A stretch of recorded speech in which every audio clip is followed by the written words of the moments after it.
in just a minute. We'll have it. It'll be on the, whoops, let me get it back to my slides. Slide 1. There we go. All right. Okay. Well, hey, thank you so much, everybody, for joining today.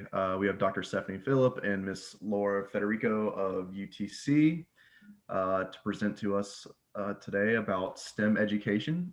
This is part of our series of out-of-school time workshops.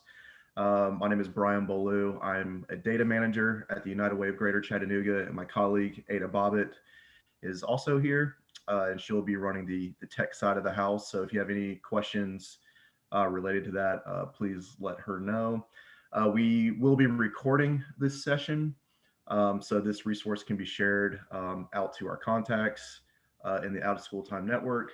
The chat feature will be enabled, so if you have any questions that you want to share as Laura or Stephanie are presenting, you're welcome to put those in the chat. And yeah, Dr. Stephanie and Ms. Laura, if you want to introduce yourselves and get us kicked off, we'll pass it over to you. Awesome. Thank you so much. I know we've got just an hour with you today. We want to give you as much information as possible. So really glad to see you here, Melissa. And is it Judy? Yeah, I think she chatted in. So great. Yes, thank you. Yeah, awesome. So we are here from University of Tennessee, Chattanooga, and a resource for you. We both work in the STEM education program. We both were science teachers, and I'll let Laura introduce herself and tell you a little bit about her. She's awesome teacher extraordinaire. So I do research and teach our STEM students kind of from the beginning until the end. So I see them at all different points. But I love working with teachers, with folks who are trying to plan science programming, and just my big thing is that science is everywhere. Everyone can do science, and it's just so enjoyable. So I hope that you feel welcome to turn to us with any questions that you might have. And I'm Laura Federico. I'm an adjunct professor at UTC. I've taught middle school, elementary science lab, all the hands-on stuff, and that's what we try to teach our students, is how to do the fun and engaging things, help kids explore science. And so we're going to share with you some resources for doing just that, especially in this time where it's a little harder to do hands-on, but there are still things we can do. So looking forward to it.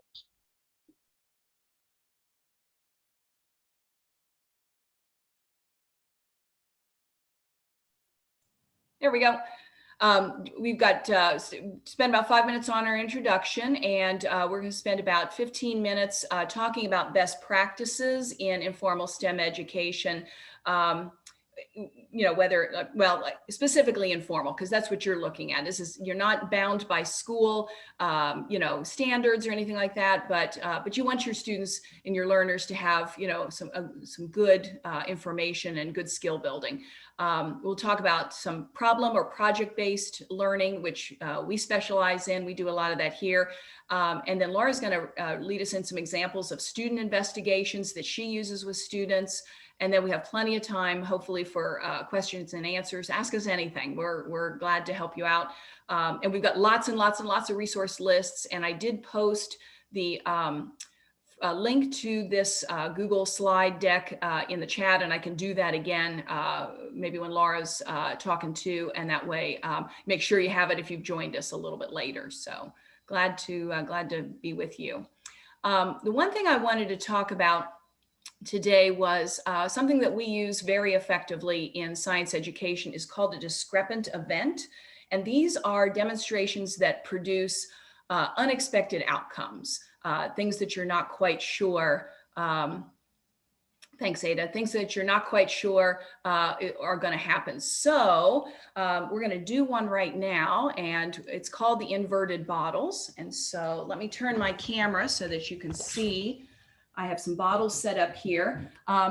For simplicity's sake, I have hot water in the yellow, kind of a hot color, and cold water that is colored blue. Let me turn my camera up just a little bit. And we're going to set these up so that I've got some cold water here. I'm going to set that on the bottom, and then I'm going to turn a the hot water bottle, I'm just going to put a card over it and flip it over and set it right on top there without losing too much of it. Whoops.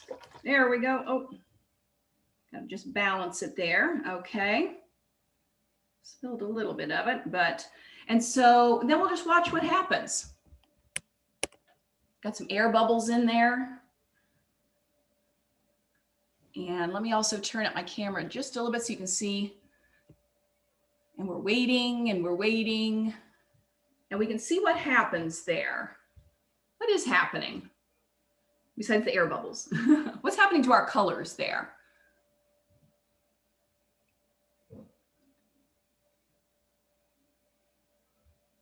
You can feel free to chat in, and I can't get the chat. I mean, I can't open the chat right now, but, or you can talk, you can unmute yourself. What's happening to our colors here?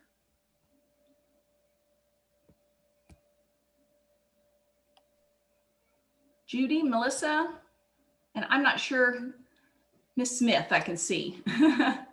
Can you stop sharing your screen and the whole thing would be big? I mean, we can see it, but it's small. Gotcha. But I'm wondering if that will make it full screen. Yeah, let me do that. There we go. There, yeah. Better, much better. I could see it full, but because of the way I do, I forgot you couldn't see it full. So what's happening with our colors there? Yeah, much better. Oh, so sorry. What's happening with our colors? They're just staying the same there, right? We've got yellow on top, we got blue on the bottom. What would happen if I would do it differently? If I would keep the hot on the bottom and put the blue on the top, what do you think might happen? It's always important to ask students what your predictions might be. And Laura, if you can handle any chat, I don't have a chat function right now. Same outcome. The same outcome. So things are the same outcome. Okay. Okay. That makes sense. If we'd have the yellow on the bottom and the blue on the top. Okay. Nothing fancy about the color. So yeah. All right. Well, let's try that and let's see. I'll do another card. See if I can get this a little better this time. It's easier with the cold water. It's not as hot. Turn it over. Okay. Put it on top. Remove that card. All right. Now what's happening? Let's watch.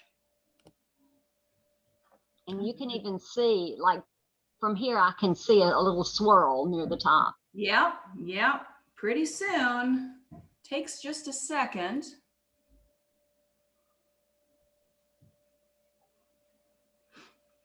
I'm wondering too. Let me give you a little bit of contrast there too.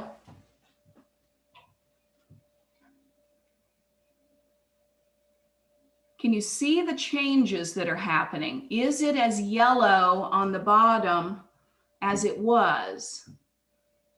And hopefully you can see that, right? Yeah. Yep. Changing, blue is fading in.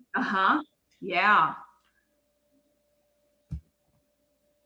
You can see that we've still got the blue and the yellow on the one side, but this side is changing. And not only is, you can see it closer probably with the yellow, but also, and it's harder to see, I'm trying to get you a little bit of white there so you can see, the blue on the top is also turning quite green. It is not as blue as the bottom blue. And this doesn't take very long, just a few minutes. And you can see that change happen. So what's causing this? Why is this happening this way? It didn't on the other side, but once we flipped the hot to the bottom and the cold to the top, what's going on here? And this, obviously, you can think this might set off a lot of discussion among your students. Yep, we've got heat rises. Heat rise. Convection. Don't we? Yeah. That's one thing we always say, heat rises. And when I'm with students, of course, I never let that go by. Heat rises, what does that mean? Why? Why does heat rise? Why does that rise? And we do see that, right? We see that in real life. If you go upstairs and you don't have a separate air conditioner up there, a lot of times your upstairs is a lot hotter because that hot air has risen. Hot air balloons rise in the air when they're inflated. When you turn that gas jet on, why does that happen? Why does heat rise? So the warm molecules are heating the cold ones, displacing the cold water. Water, okay. Yeah, density. Yeah, risen, and that cold water has then filtered down to, because it's green on the bottom as well as on the top now, isn't it? So yeah, that cold water dropped. The cold water, there's a density difference there. And the cold water is more dense. So gravity is pulling it down, filling in the space that the hot water left to rise because it's less dense. So it's rising to the top. Now on the first set of bottles we did, of course, we had the density, they're pretty happy there. The cold water more dense on the bottom, gravity's pulling on it. The hot water less dense on the top, and it's still blue on the bottom, yellow on the top. And it will change over time. It will change, but it will take a long, long time. We'll check back and see at the end of our session here, and we'll see if we have any change so far. So that's the kind of discrepant event that often gets your students thinking and talking about what happens about things. Let me go back to that. And here is a picture of what that might look like also.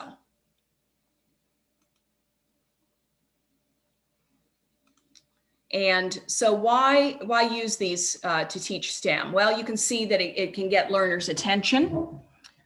It confronts non-scientific ways of thinking about the world. And even, it's a scientific fact, we can say hot air rises or hot things rise, but why? So why is that? So we can talk about what that might mean and why that happens, and not just leave it at a fact that doesn't have any reasoning behind it, make sense out of it. We also want to foster investigation and sense making of everyday phenomenon, things that happen every day. So science is about things that happen every day in our real world, and not just about things that people do in laboratories or people do, out in the field somewhere. But it's what you do. It's what I do. We do this all the time. And so when you use discrepant events, you want to start with asking learners to make a prediction about what's going to happen. That gets them invested in what's going to happen and what, in the whole event. And I a lot of times make students write it down so they don't just say what their friend's going to say, don't use peer pressure there. Allow learners to observe the event and encourage questions about what, why. Also plan investigations with learners so that they can answer the questions for themselves, so that they understand for themselves, it's their own theory of kinetic molecular motion. It's not just something a book told them or something somebody else told them. They've discovered it for themselves, and there's a lot more interest then. And then don't give away the answer, at least not right away. When students have questions, let them try to answer them for themselves based on what they see. So discrepant events can help that a whole lot.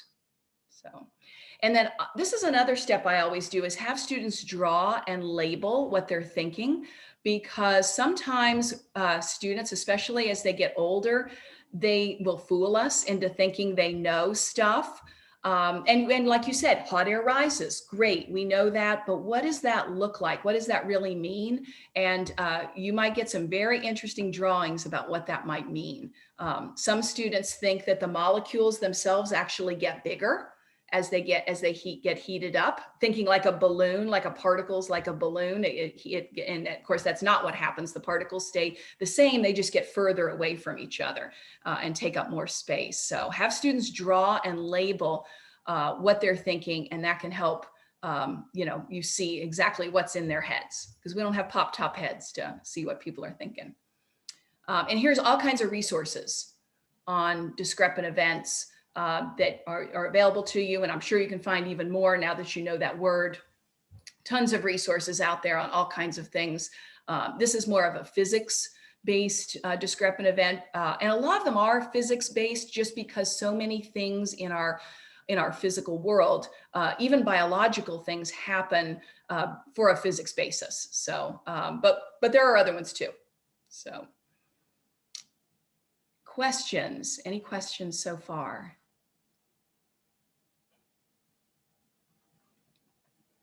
I can't open the chat now. Okay. Oh yeah, that's great. Laura, follow it with a lava lamp. And you had a nice video too on just adding the food coloring into the hot water and adding food coloring into cold water. It's amazing the difference in how the food coloring disperses much more quickly in the hot water because, like you said, someone here said those molecules are moving faster and they just, that you can almost see the convection current happening in the hot water, where the cold water, much more subtle, but there's a huge difference, vast difference. And sometimes we forget about that, but it's fun to just stop and take a look at, what's happening. And if you and kids and together you look at that, you're actually studying and understanding kinetic molecular theory. That's it. That's what it is. So it sounds really like you're a scientist now. Huh, you are. Any other questions?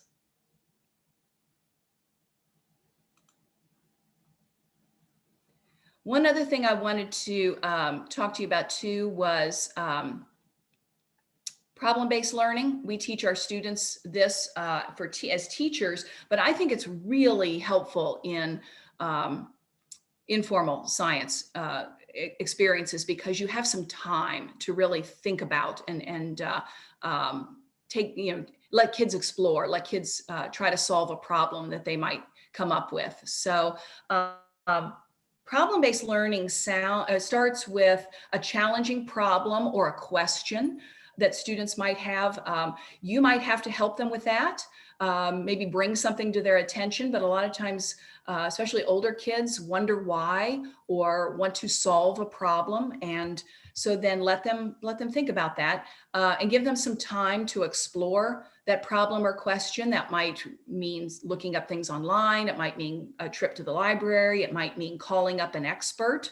And we have so many experts in Chattanooga. I'm sure, you probably have friends and relatives that might be able to be experts. I had students that were asking me one day about earthquakes, what it was like to live in an earthquake zone. And I don't know, I've never lived in an earthquake zone, but I have a friend that has lived in California for the last 30 years. In LA, she lived through the Northridge earthquake. So we just zoomed her in for 15 minutes one day. And she told us all about what it's like to live, as someone who lives in an earthquake zone. So we got that expert opinion that I couldn't provide them. And it's better than a book.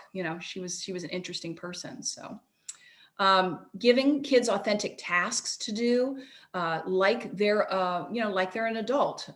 Calling up people, talking with adults is really good practice for our kids.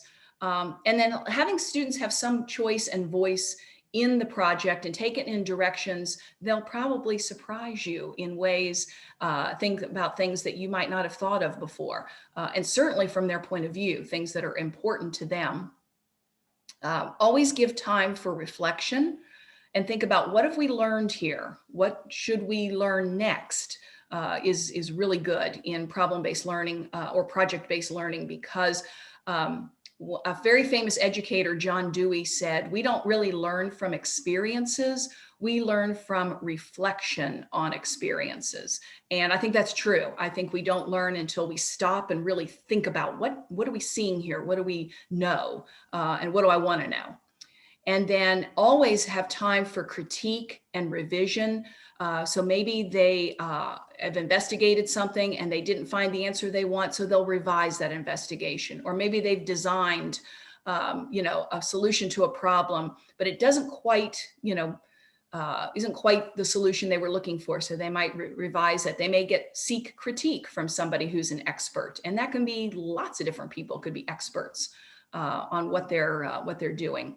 And then having a public product, something that they can show other people, whether it be experts in the community, whether it be parents and families, whether it be you or each other.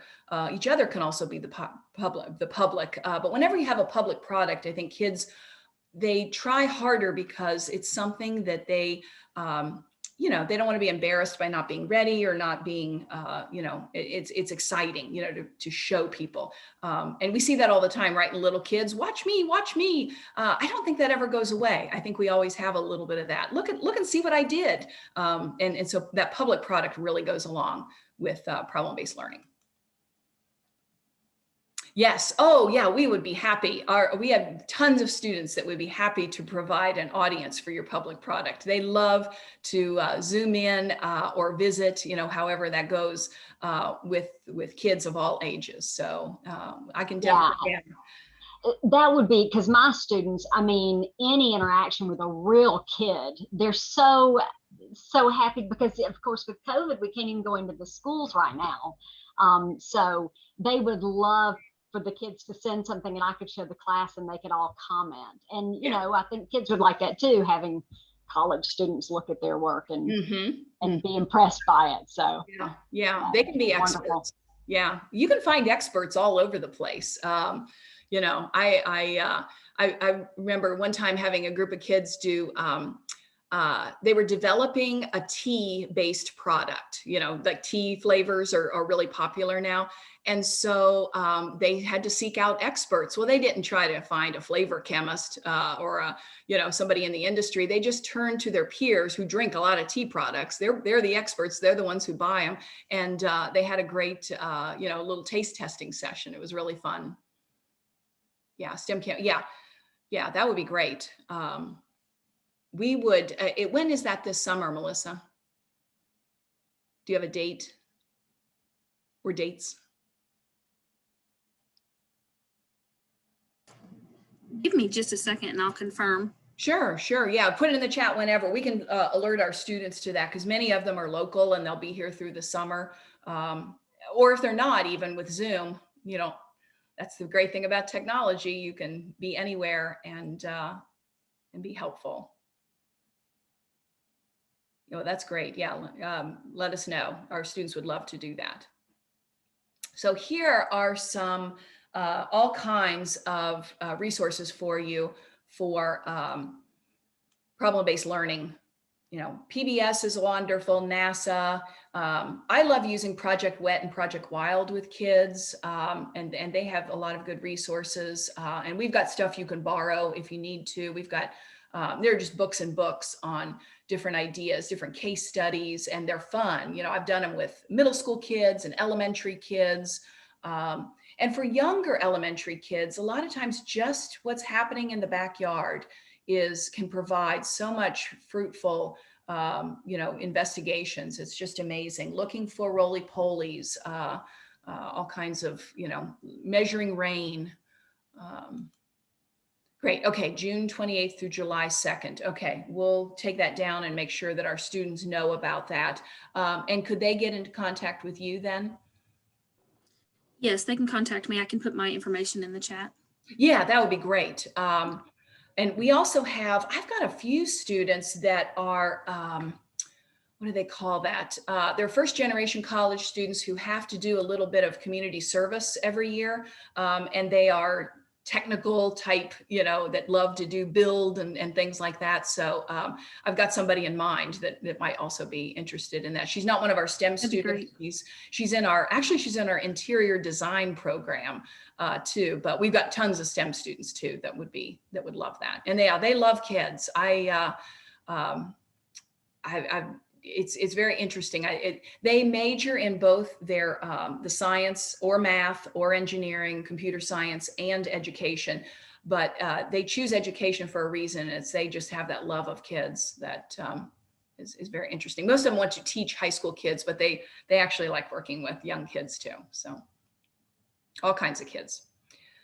Great. Okay. Perfect.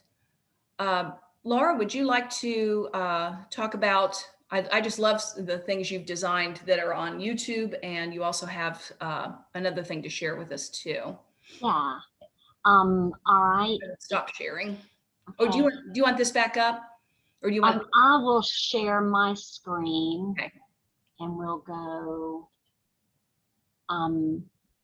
start where you left off, which is so, oh, but I got to get everybody back. I like being able to see over on the side. There we go.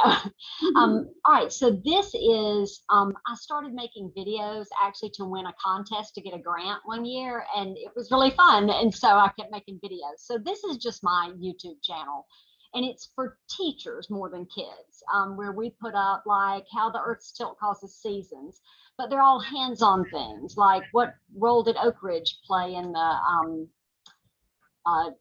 development of nuclear bombs, or moon phases, or how the vaccines work. So they're all little hands-on activities from a teacher point of view that you could do with kids. And my goal is cheap and easy. So, you know, if you can't get it at the dollar store, I don't need it. So that's anything in here that you think, I don't want to buy that, just email me and I'll pack it up for you and let you borrow it. So I have so many resources they're spilling out of my office, so I would love to share, but just various topics. And I just make videos when I have a minute, but just fun things to do with kids.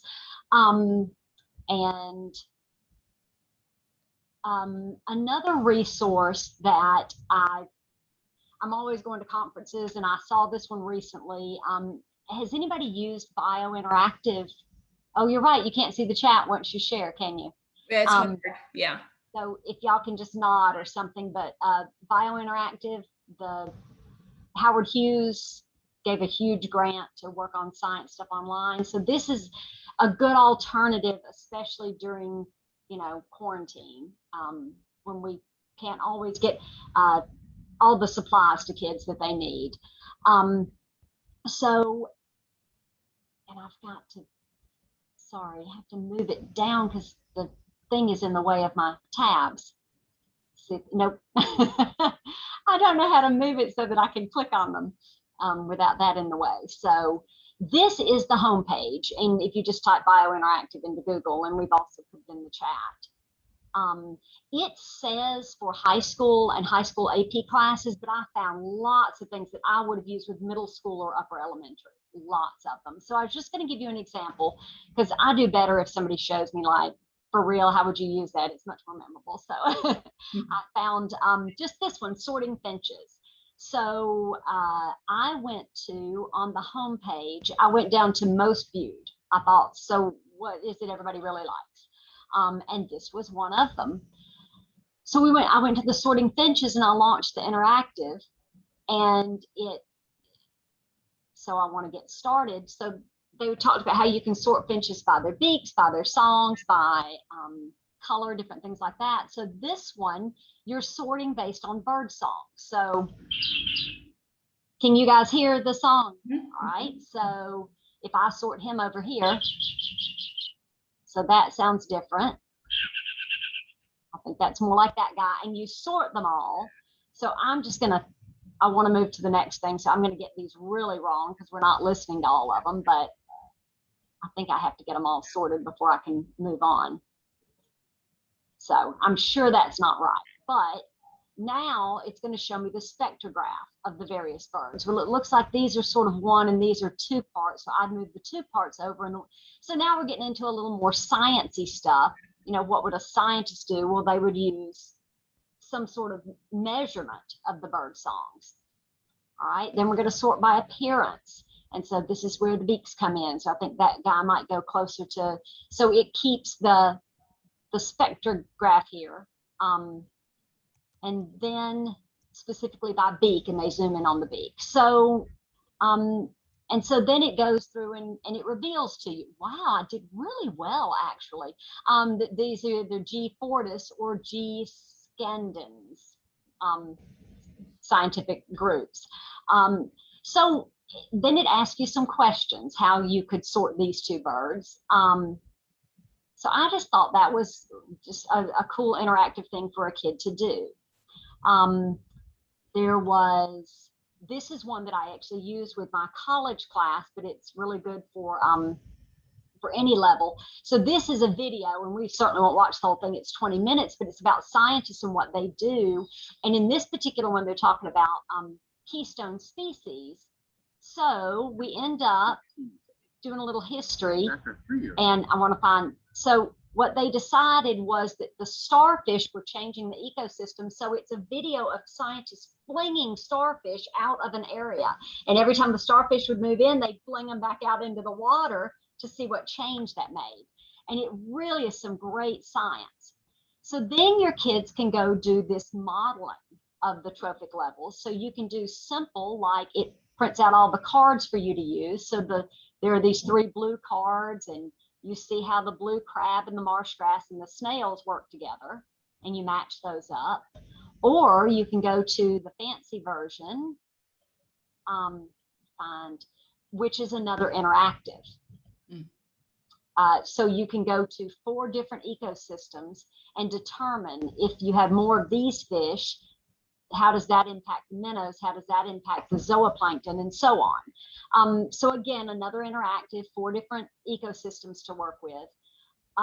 So when we can't do the hands-on, this is, you know, another alternative. And sometimes you need a break from the hands-on and the mess. And this is still an engaging and interactive way for kids to do those things. So those are just a couple of things I wanted to share. Also on, if Stephanie, if you share your page again. Sorry, Dr. Philipp. That's fine. No, I'm Stephanie. Y'all, I'm Stephanie. I tell you, if I earned the doctorate, I would be doctor, whatever, every time. Only if you're some of my freshmen. Yeah.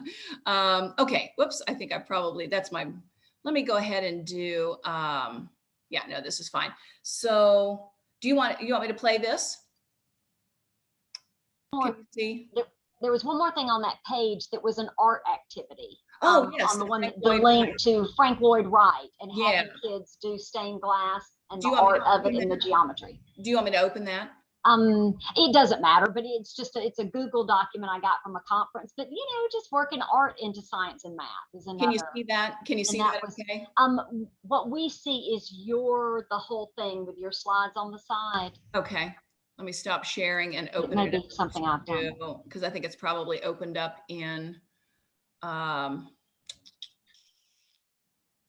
Well, let's see. I'd have to probably, I would think it would open it up in my Google Drive, but oh yeah, here we go. Let me try sharing that. Let me get back my. And while you're looking for that, just one more quick thing I forgot to throw in. I have always been a science teacher, but I've been doing a lot of math because my students are math and science majors. So we've developed a lot of hands-on math things. I just don't have videos for them yet, but we're working on it.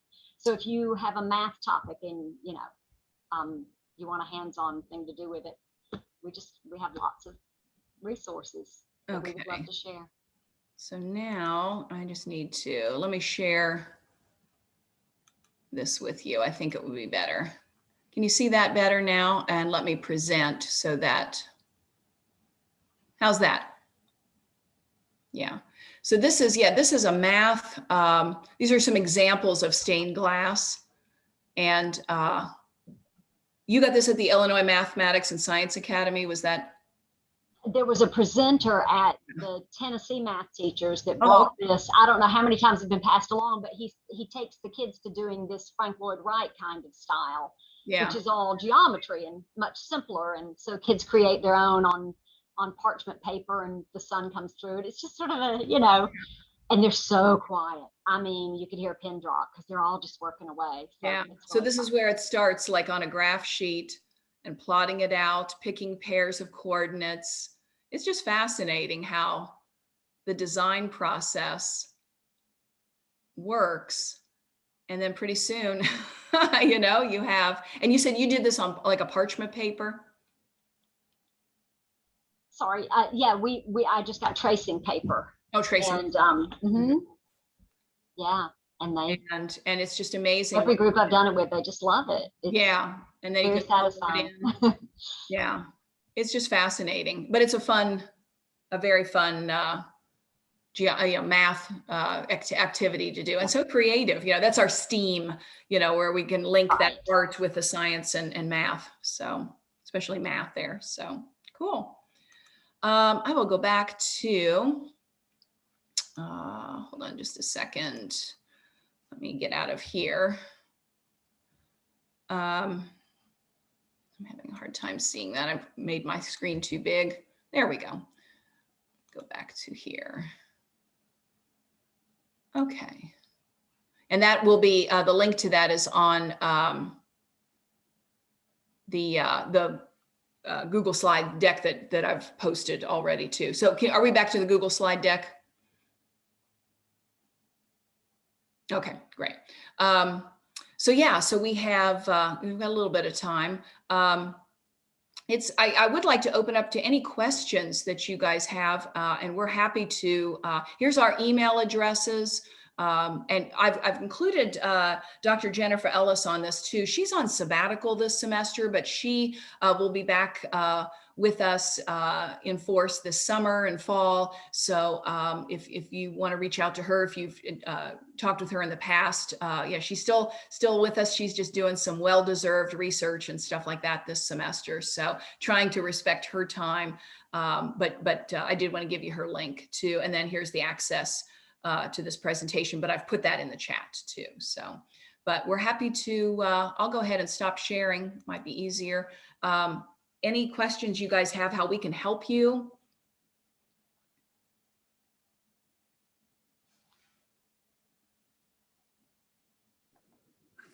I have a quick question. Mm-hmm. Since we work with students with special needs, Mm-hmm. a lot of times we have to do very elementary, very preschool type activities. Mm-hmm. I'm looking for a way to, up the game just a little bit more without going too far over their head, just doing some, not as many steps. Do you have you can recommend that might be visual or, be exciting, but not too overstimulating? Mm-hmm. I use, and it's one of the resources that is on this slide deck, is the Exploratorium out in San Francisco has these little demonstrations called, in fact, the bottles demonstration, which I don't know if you can see our bottles now. Look how green, look how, look how they changed. That is from that Exploratorium. They're called science snacks. So they're just a little bite of science. And you can, have them do it or you do it. You can show them. I would say it's great to keep things simple. Frankly, that's how we should be thinking about science. The stuff I do with my pre-service teachers, so adults, is actually the same thing I would do with kids. I might just ask them different questions. So with the questioning, you can change, how deep you go. But again, I would use the drawing or, especially for building fine motor skills or talking and recording what they say. There's all kinds of ways that you could do that. But the science snacks have been very helpful. National Science Teaching Association also has lots of elementary based lessons that are, so it's NSTA, National Science Teaching Association. And I'm sure there's a link on the slides for that too.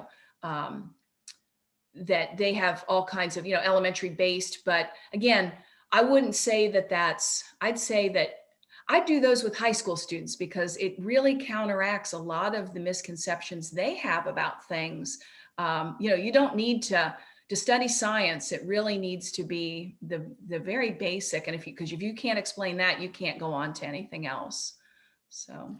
I loved the bottles demonstration because I think that's something that they would be able to really get a lot out of. So that's one, as soon as you did it, I'm like, okay, we're doing this summer. Oh, good.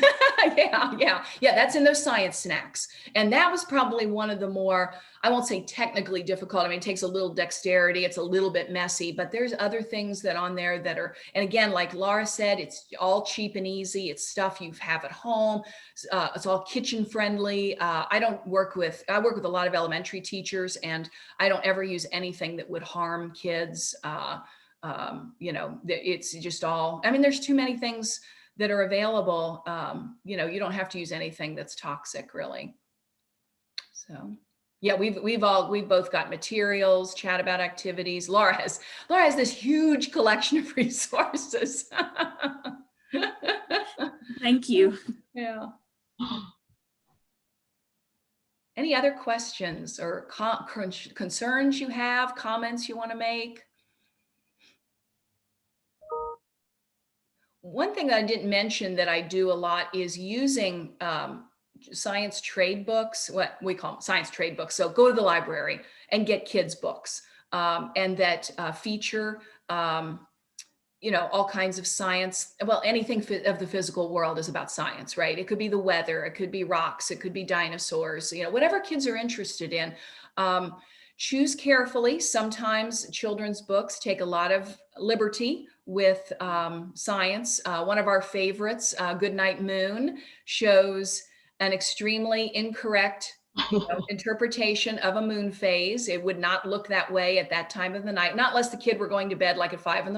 And I'm not going to judge, but it's a little odd. So, and not that that's terrible, if you're getting them excited about the moon, but they are not always based, on good science, but you're certainly welcome to run things by us.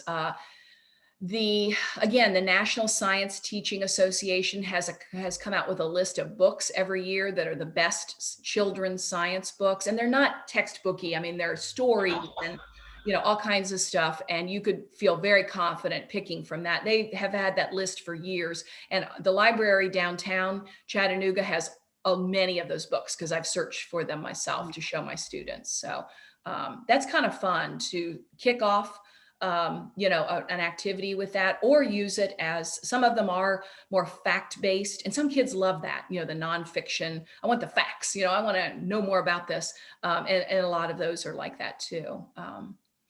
I'm trying to think, the Dorling Kindersley books, those are often good. I like those. Laura, what other books do you use with kids? Any series that you like? Yes, April Pulley-Sayre, she does a lot of books about, like, there's an insect book. There's one called Trout, Trout, Trout. And so before we go to the aquarium, we read Trout, Trout, Trout, because it names all sorts of fish that they hadn't necessarily heard of. And it's a great rhyming. And we like to read with the elementary kids. We'd read like those Moon Bear books because they were so inaccurate. And then the kids would say, that's not, they could find the errors in those because they were such simple misconceptions that they felt really smart, Yeah. They already knew that the moon wasn't made of cheese or whatever. So yeah. Another thing that we look at with books with a very critical eye is how people and things are represented. So that's always a thing to look at with your kids. If you're seeing, only boys doing the active stuff in books and the girls are helpers, that's probably, you want to limit those kinds of things. If you see, only white kids doing stuff, that's not true. We all do science, so that's, we want to try to pick good representation, a variety of representation of people doing stuff. So that's another thing. It's subtle, but it really, that's the message that kids get over and over again. And that there are women scientists, and that people from all different nations and continents do science. It's not just something that was done in the United States or Europe, so. Yeah. Do you have one of those puzzles with you? Oh, that was something that somebody pointed out in a meeting I was in the other day, and then you had them, but. Yeah, let me go look for them. You talk. Talk about yourself. I'll be right back. I don't know that I have anything to say. So yeah, anything that comes to mind that you would like to try or borrow, or that the YouTube videos that I did, most of them were things I did with my elementary kids. So they're very basic level, but then when I do them with my college students, they still enjoy it. Yeah, they're cool. It's just this great little set of puzzles that has started making its way by word of mouth around. This was a man in, oh gosh, I can't remember where he's from. I want to say New York. who he would love doing puzzles with his kids, but he couldn't find good representations of things. So he wanted people who looked like his kids. So here's a scientist. Here's, I think this is a STEM, it's a little girl doing STEM. So they're just adorable and they're really nice quality. This is from a company called Puzzle Huddle, and they're not really expensive, but they're pretty high quality. This is a, they come in up to 54 pieces. This one is a 24 piece. So that one's a little bit smaller, but it's a little bit easier to put together. And they're good for little fingers too. Yeah, thank you, Laura, puzzlehuddle.com. Yeah, you can get them off Amazon, I think. But the guy was fascinating. We just had him at, he zoomed into a meeting of ours at UTC, and, you know, where there's a need and there's a will, there's a way. So he does not have a science or a puzzle background. He just needed it for his kids, and he worked with companies to try to make it happen. And so we have these great puzzles now, which I love sharing, you know, with my students, because they're, you know, I just love the art on them too. I think they're fun. So. Any other questions?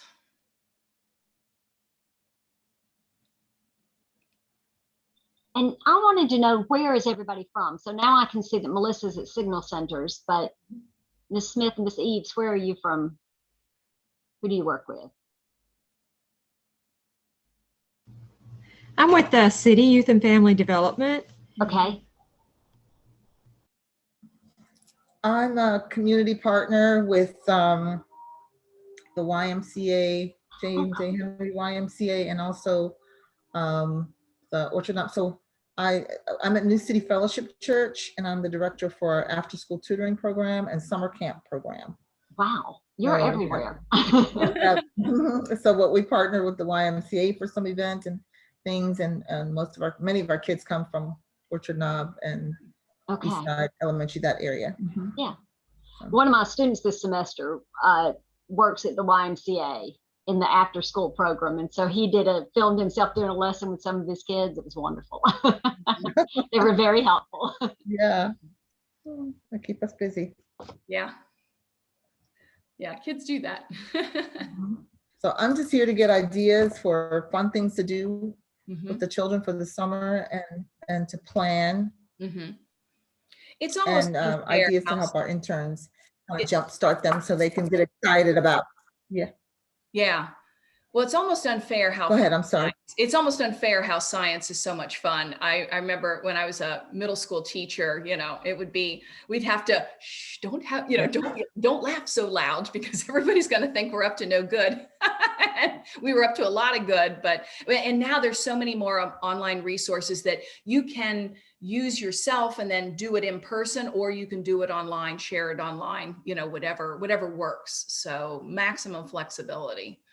For sure. So, and just speaking for myself, I miss being in the classroom. I love the big kids, working with them, the pre-service teachers, but if you have a date and you want somebody to come in and do some stuff, I would love to. Like, that's my thing. That's my hobby. So he's very good. I'll be calling you. Yeah. Please do. No, seriously, like, I have people email, I'll be there. I'm packing my stuff. Yeah. Yeah, so, she's very good at that. Yeah. Absolutely. So, well, let me see. Let me make sure that I show you once again all of the resources that we have here. I do have an exit ticket for you too. Again, that Frank Lloyd Wright activity, that's fun with all ages. You don't have to be studying geometry. It's just kind of interesting. And that's kind of, that's how we sneak, kind of like sneaking vegetables we can sneak math into all areas. The resource lists. Yeah, here's that NSTA is really good. PBS has wonderful stuff. Let's see. Science journals. The Exploratorium is the science snacks that I was talking about, Melissa, for the, nice demos that you can have kids do, or you can do them, show them, and then the PBL Works is another link I've given you. If you're interested in doing something longer term and want to do some sort of a project with kids, especially older kids, PBL Works is very helpful with all kinds of ideas. And let's see what else. Our Discrepant Event resources. This might also be good places for you to get ideas about demos that you can kickstart, or get conversations started. The bottom one is a new one I just found this year from, it's Wisconsin State Science Teachers, and they had a bunch of their early career or pre-service science teachers make a bunch of videos on doing a lot of these discrepant events, and they're just amazing. So I thought that was what a wonderful task that they had. I mean, that was probably a class project, but they're really great, great videos there too. And you can share them with your kids, or you can, use them yourself to get ideas and find out some of these things. It's really good to see exactly how people did it, and exactly the kinds of things, that they've used, because sometimes that makes the demo pop a little bit, or be more successful. Although there's really no unsuccessful things in science, because you can just think, all right, what happened? What went wrong? You and Tori both. So, but yeah, I do have an exit slip for you that you can put in the chat. Let me get back to my slides here. Get back to the last one. So how can we help you? If you want to put that in the chat, if there's anything, and you can be certain to give us some contact information and dates, or any particulars that you need. Like Laura said, we have students that we can mobilize before or during. We can always help you get ready. We've got materials that you could borrow. Are you planning in-person or virtual programming? That would help us to know whether you need stuff or you need more. We probably could give you more online resources if there's something in particular you're looking for. And then the ages of your learners. Although that really doesn't, it matters, but it's certainly, a lot of these same activities you could do at any age. It really just ramp up with the questions that you ask and the things you ask the kids to do. I wouldn't ask kindergartners to write paragraphs, but I would ask, if you had middle schoolers, I would ask them to be doing some writing and drawing, make it sneaky, They're not really writing. It's not a writing assignment. They're doing a journal, which is what scientists do. So, yes, great, Judy. You're still planning for summer. Yeah, that's great. Well, let us know. We're here. We live here. So, and thank you again for the opportunity to have fun.